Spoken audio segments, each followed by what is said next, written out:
bien debe interpretarse estímulos internos, ¿verdad? Hablamos de sus componentes, que eran las neuronas y las células de neurona, y que la matriz extracelular del tejido nervioso era lo único que tenía, de todas las matrices, va a ser la única que tiene nombre, y decíamos que se llamaba neurona. Entonces, iniciando, sabemos que el tejido nervioso es un tejido especializado, formado por neuronas y células de guía con una matriz extracelular escasa que se nombra como neurona. La explicación endocondral cuando esta es la indirecta. Eso, ¿verdad? Y también hablamos de los componentes. Bueno, de los componentes eran las neuronas, que eran las células especializadas, y las células de neuroglia son las más abundantes. O sea, si yo miro un corte de cerebro, lo que más voy a ver son células de neuroglia y no tanta cantidad de neuroglia. ¿Qué más estuvimos viendo? Pues mirábamos que las características más importantes del tejido nervioso va a ser que las neuronas pueden relacionarse entre sí, pero también van a poder relacionarse por medio de axones y dendritas, pero no solo con neuronas, pueden relacionarse con músculo, con glándulas, con otros tejidos. Y las células de neuroglia pues van a realizar todas las funciones para mantener la vitalidad de las neuronas, como decíamos que defensa, metabolismo, protección. Este es un corte donde estamos ubicados en cerebro, y ustedes están viendo aquí la sustancia gris. Lo que está marcado ahí, los tejidos todos son astrocitos. En este caso es un tricómico de Mallory, y lo que estamos viendo aquí es que hablamos como el tricómico de Mallory, las fibras de colágeno se observan azules, perdón, como verdes, y este es el nervio, este es un nervio periférico, porque estamos en medio del tejido conectivo. Lo que vamos a estar observando casi siempre en todas los cortes de cerebro es una alta cantidad de células de neuroglia. Y decíamos que la función iba a ser de aislamiento, y aquí dice oligodendrocito. ¿Cuál hablamos que es la función del oligodendrocito? Reducir. ¿Qué decía el oligodendrocito? Mielina de axones, ¿de dónde? Oligodendrocito. ¿Qué clasificación está? El sistema nervioso central. Del sistema nervioso central. Bueno, sabemos que va a producir la vaina de mielina del sistema nervioso central. Algo que no vimos que es importante de las células de neuroglia, a nivel del axón del sistema nervioso periférico podría haber regeneración. ¿Quién se ubicaba en el axón del sistema nervioso periférico? ¿Qué célula? Axón del sistema nervioso periférico. ¿Qué célula se ubica ahí en ese axón? Muy bien, células de Schwann. Quiere decir que la célula de Schwann, cuando hay un daño a nivel del axón, ¿verdad? Lo primero que vamos a tener es que ante un daño deben de llegar macrófagos y deben de comerse ese axón y esa mielina que está ahí. Luego la célula de Schwann debe regenerar la mielina y permitir la regeneración del axón, cosa que no va a pasar en el sistema nervioso central, ¿verdad? Necesitamos, si hay regeneración, va a ser a nivel del axón del sistema nervioso periférico. Si hay daño en el soma o en el cuerpo neuronal, ahí no podemos tener regeneración. Ya hablamos de la división, ¿verdad? Para empezar, cuando hacemos de la división, esta división estoy hablando del sistema nervioso central, ¿verdad? Hablamos de células ependimales que revestían la médula espinal o el canal ependimal o neural. Hablamos de los oligodendrocitos o oligodendroglia, que su función era producir mielina en los segmentos del axón. Si la neurona es, ¿qué tiene que tener la neurona para tener un oligodendrocito? La primera clasificación. Tiene que tener mielina. Si una neurona no tiene mielina, no va a tener oligodendrocito. Hablamos que microglia o mesoglia iban a ser las células fagocíticas del sistema nervioso. Luego teníamos las células epiteliales, que eran los plexos coroneos para producir líquido cefalorraquídeo, y los astrocitos fibrosos y protoplasmáticos. ¿A qué se debía esta división? Decir, ¿ese astrocito es fibroso o este astrocito es protoplasmático? qué era esa división? Tenía un montón de como vellosidades alrededor. ¿Por qué decíamos es fibroso? Porque tiene que ver con algo de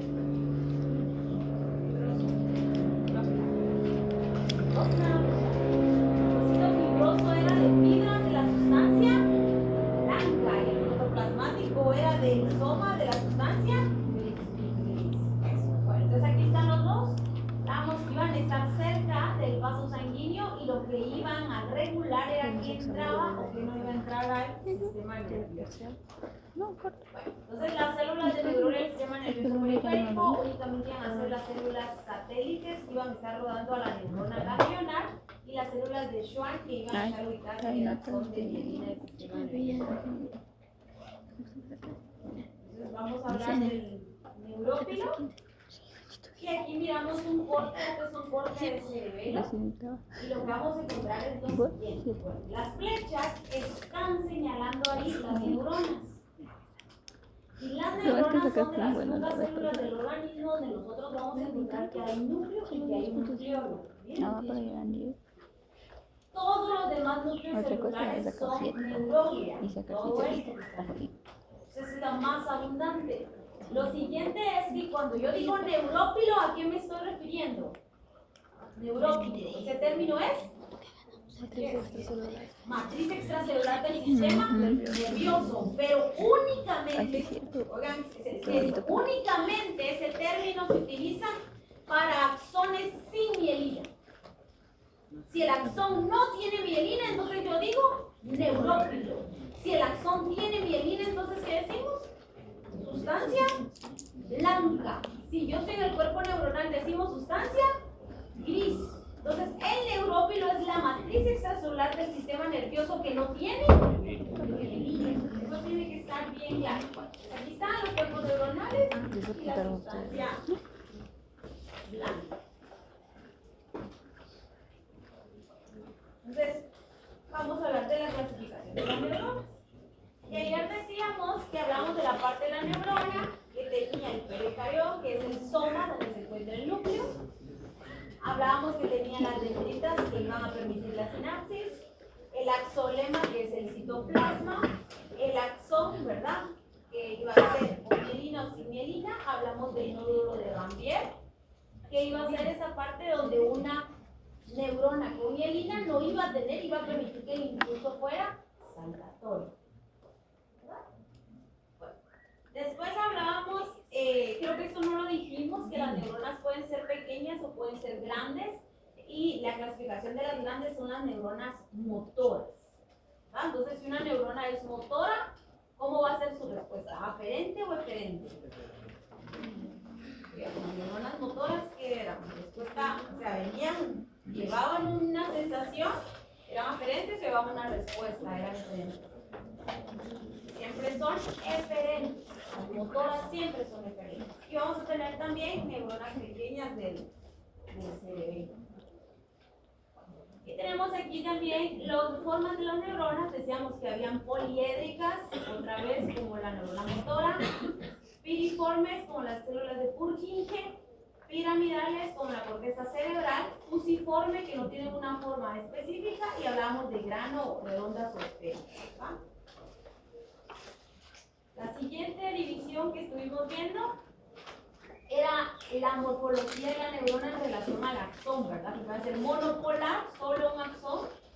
Pseudomonopolar, salía una división del soma o cuerpo neuronal, iba hacia los dos lados. Teníamos bipolar y multipolar, ¿verdad?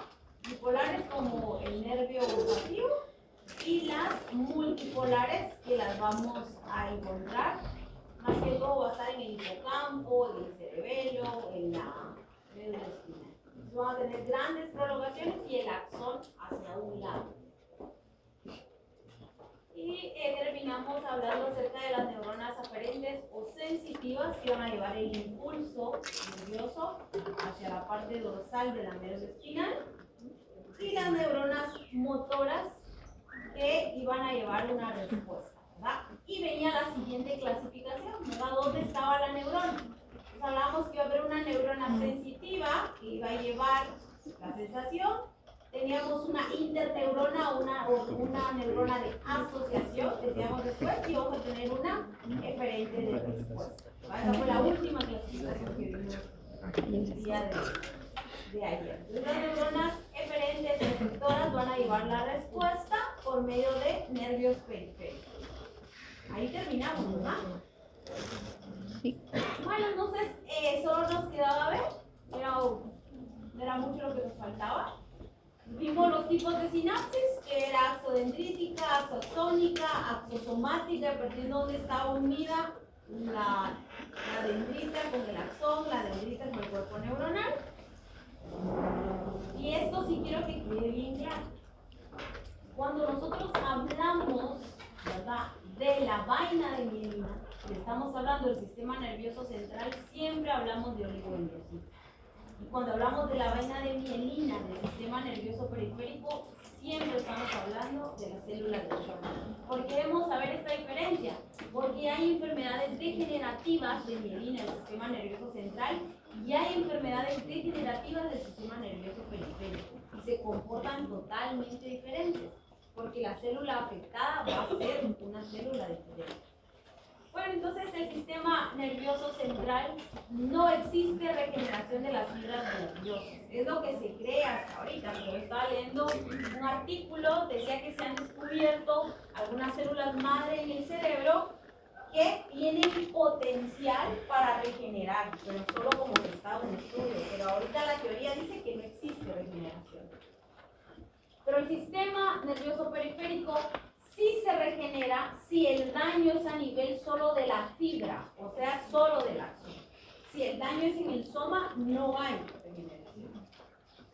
Y terminamos, bueno, hablando de los tipos de neurotransmisores que podíamos tener. Entonces hablábamos que nosotros podíamos tener neurotransmisores que fueran aniones o cationes, entonces esa era una sinapsis. ¿De qué tipo? Química. Pero nosotros podríamos tener también que hubieran neurotransmisores como acetilcolina, dopamina, ¿verdad? Que podrían también tener otro tipo de sinapsis. Y también hablábamos de cómo era el impulso. Si vamos a tener una neurona que no tiene mielina, pues iba a ser un impulso continuo. Y si teníamos una neurona que iba a tener mielina, pues el impulso iba a ser saltatorio. ¿Verdad? Bueno. Entonces, empezamos a decir que cuando se daba la sinapsis, ya cuando se daba esa unión, ya sea axodendrítica, axónica, axosomática, que estaba unida una neurona con otra, van a pasar varias cosas. Entonces aquí está, podría ser un axón o una dendrita. Miramos que entra calcio, yo lo voy a explicar así superficial porque es de vicio, entra calcio, ¿verdad? Por los canales. Y veamos que también podemos tener vesículas que van a llevar, o sea, al mismo tiempo vamos a tener una sinapsis, o sea, un neurotransmisor químico y uno eléctrico, ¿verdad? Al mismo tiempo. Entonces ustedes miran que el calcio viene aquí, llega a la hendidura y esto sería presináptica. ¿Por qué? Es antes de la sinapsis. Luego tenemos aquí la hendidura sináptica y postsináptica. ¿Verdad? Llega el calcio, estimula y supongamos que se da una contracción. ¿Verdad? Es lo mismo que está aquí, solo que aquí se está utilizando acetilcolina, entra, se libera nicotina y otras cosas y se da, supongamos que estamos hablando de una contracción. ¿Todos entendemos eso? Bueno, ¿qué pasa aquí? Bueno, ¿qué tal que llega a la clínica un paciente así? Antes sabiendo lo que decía la sección B, siempre que uno evalúa el sistema nervioso, casi siempre evalúa al mismo tiempo el sistema óseo. Van muy relacionados con los pongan atención porque vieron que la pregunta de hoy, la última clave, venía de los casos clínicos que vimos. Entonces van a atención. Sí, de verdad. Entonces tenemos aquí, ¿verdad? A este perro. Primero, ¿cómo le voy a hacer un examen clínico a un perro? Y yo como que eso está en documento. Está difícil. ¿Qué voy a hacer? Diablos.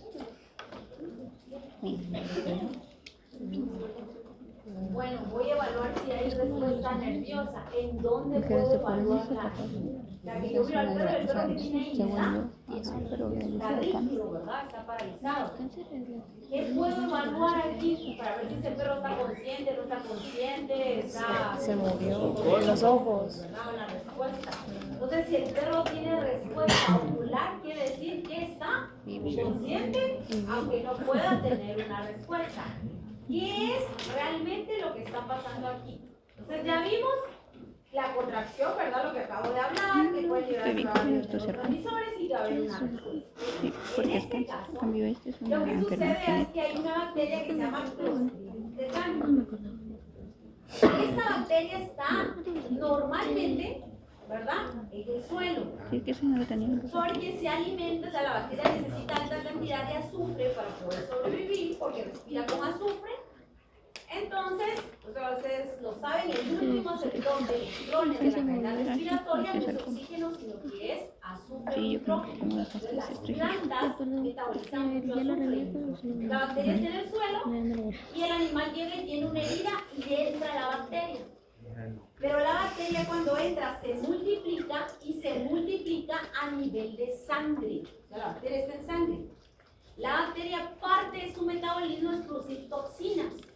Viene esa toxina y la toxina tiene afinidad por el sistema nervioso, va específicamente donde está la dendrita unida al músculo esquelético y se ubica en el canal de la membrana postsináptica. ¿En dónde está? ¿Está del lado nervioso o está del lado muscular?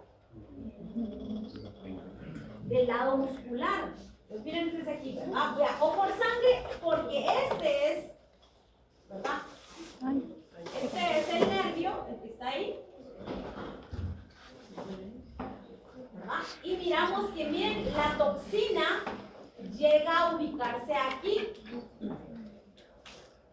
¿Verdad? ¿Por qué dice aquí inhibición de la liberación del neurotransmisor? Estimulación continua de excitación. Porque lo que pasa en la contracción muscular es que está el nervio hace que el músculo libere calcio, ese calcio permite la contracción muscular, o sea que viene contracción, es ir hacia adentro y otra es regresar.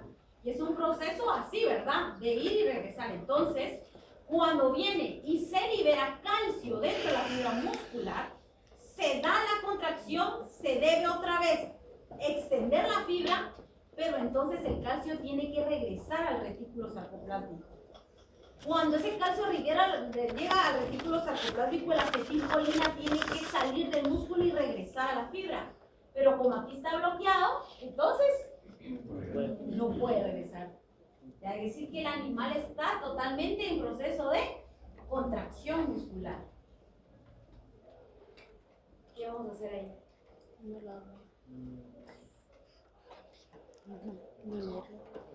Esto es muy fácil porque hay vacunas. Ah, bueno. No sabía que ponerla antes. Tenemos que esperar que el sistema inmune pueda llegar aquí y pueda destruir a la toxina. Para que tengamos un efecto. Ahora miren esto. Este que sigue es el contrario. Llega un perro así, aguado. ¿Cómo voy a evaluar? Nuevamente, si está consciente o no está consciente. Otra vez, si hay o no contracción muscular, ¿verdad? O sea, de la pupila. Si venimos y miramos una respuesta, ¿qué está pasando ahí? Lo contrario, ¿en dónde es aquí el bloqueo? ¿Va a ser pre o post? Pre, porque el anterior era post. Entonces, lo que está pasando aquí, mira, el otro viajaba por sangre y bloqueaba el impulso, ¿verdad? Miren, esta toxina está viajando por el nervio, ¿verdad? Entonces, ¿qué pasa ahí? Este es otro tipo de Clostridium, que se llama Clostridium botulinum, y lo que hace es que está en el alimento. Entonces, ahí la vía de entrada es totalmente diferente. Va en el alimento, llega al sistema digestivo, los enterocitos que hablamos miles de veces en Bioqui, lo logra pasar por una vesícula, y cuando lo logra pasar no se va a sangre, sino que va a los nervios que están ahí, en el sistema digestivo, y viaja a través de los nervios. Bueno, estas dos bacterias, el efecto es de sus dos toxinas. ¿En dónde atacan? ¿Sistema nervioso central o sistema nervioso periférico? Por eso es que yo puedo evaluar sistema nervioso central, ¿verdad? Porque así sé, ¿el animal está consciente o no está consciente?